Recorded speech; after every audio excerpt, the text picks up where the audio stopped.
राज्यातील शेतकऱ्यांसाठी सध्या अतिवृष्टी, पूर, पाणी, ओल्या दुष्काळाची तीव्रता वाढली असून सुमारे 12 लाख शेतकऱ्यांना दिवाळी धनत्रयोदशीला कर्जमाफीची रक्कम बँक खात्यात जमा होण्याची शक्यता आहे, ज्यासाठी सरकारी पातळीवर जोरदार हालचाली सुरू असून 16 किंवा 17 ऑक्टोबरला याची घोषणा होण्याची शक्यता आहे।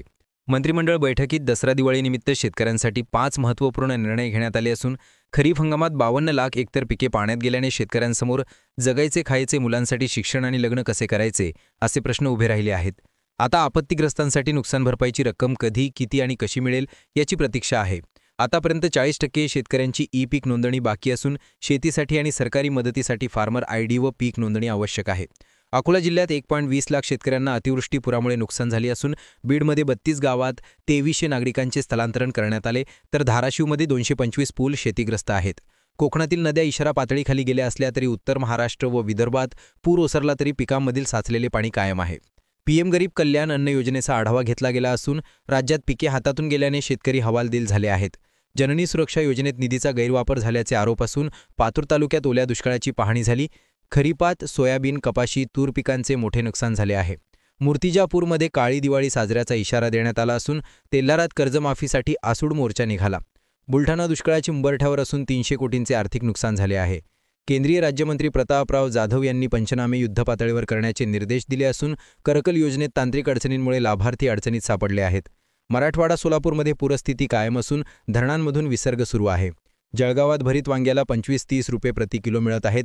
पीक कर्जमाफी व हेक्टरी 50,000 रुपयांची मदत देण्याची मागणी करून संभाजी ब्रिगेड महामार्गावर आक्रमक झाले असून बोहुरी व उंबरड्यात पिकांचे मोठे नुकसान झाले आहे।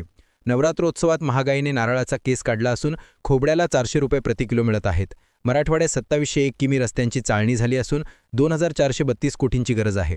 छत्रपती संभाजीनगरमध्ये आरोग्यास धोका निर्माण झाला असून बीडमध्ये पुराच्या भीतीने गाव सोडले तरी उपाशी राहावे लागले। 19 वर्षांनंतर गोदावरी लालापूरच्या 32 गावात जागरण केले गेले।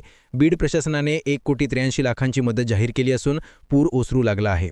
वसमत तालुक्यात शेतकऱ्यांचे स्वप्न उद्ध्वस्त झाले असून हिंगोलीत 3.5 लाख हेक्टरवर पेरणी बाधित झाली। गोदाकाठच्या 991 कुटुंबांचे स्थलांतरण झाले। जायकवाडी विसर्गाने 2006चे काळे दिवस पुन्हा जागे झाले असून 46,000 हेक्टर पिके पाण्यात गेली, 35 जनावरे दगावली। जाफराबादमध्ये सोयाबीनला फुटले कोंब तर मंठामध्ये 40 हेक्टरवर नुकसान। लातूरमध्ये आपत्ती व्यवस्थापनाकडून पंचनामे सुरू आहेत। रेणापूरमध्ये बळीराजाची स्वप्ने वाहून गेली असून 24,000 शेतकऱ्यांना फटका बसला। शिरूर अनंतपाड पाहणी झाली। उकरला केवळ 31,78,00,000चे अनुदान मिळाले असून नांदेडमध्ये 230 कोटी लवकरच खात्यात जमा होणार। धाराशिवमध्ये नुकसानीची व्याप्ती वाढली। अनुदानातून वसुली नको व होल्ड काढण्याची मागणी आमदार राणा जगजितसिंग पाटील यांनी केली असून दसऱ्याच्या झेंड्यांचे 43,000 हेक्टर नुकसान झाले। कळंबमध्ये नगदी पिके झोपली असून परभणीच्या 117 गावांना धोका कायम। 1998 किमी रस्त्यांना 176 कोटींची मागणी। परभणीत ओल्या दुष्काळाचे सावट असून केळीचे भाव कोसळले। सरसकट मदत व हेक्टरी 50,000ची मागणी। तहसीलवर एल्गार झाला। अमरावतीत सोयाबीन उद्ध्वस्त झाले असून कोवळीमध्ये अंकुरण्याचा धोका। डार्लीमध्ये धान सडले। परतीच्या पावसाने 91 गावात 470 हेक्टर नुकसान। 874 शेतकरी बाधित। धानावर कीड रोगांचा प्रादुर्भाव। संत्रा व मोसंबी बिघडली असून किसान एकता मंचाने हेक्टरी 25,000ची भरपाई व ओल्या दुष्काळाची मागणी केली। वर्ध्यामध्ये धरणे आंदोलन झाले। गीरमध्ये स्वप्ने चिखलात मिसळली असून शालिनी विखे यांनी बांधावर पाहणी केली। स्नेहलता कोले यांनी कामगारांना मदत करण्याचे निर्देश दिले। सोन्याला 1,20,000पेक्षा अधिक, चांदीला 1.5 लाखांच्या उंबरठ्यावर। अतिवृष्टी टंचाईसाठी डीपीसीचा 10% निधी वापरण्यास अनुमती मिळाली। अहिल्यानगरमध्ये 2 गटात तणाव व रास्ता रोको झाले। जायकवाडीच्या 47 दरवाजातून लाख क्युसेक विसर्ग, 11,500 लोक हलवले।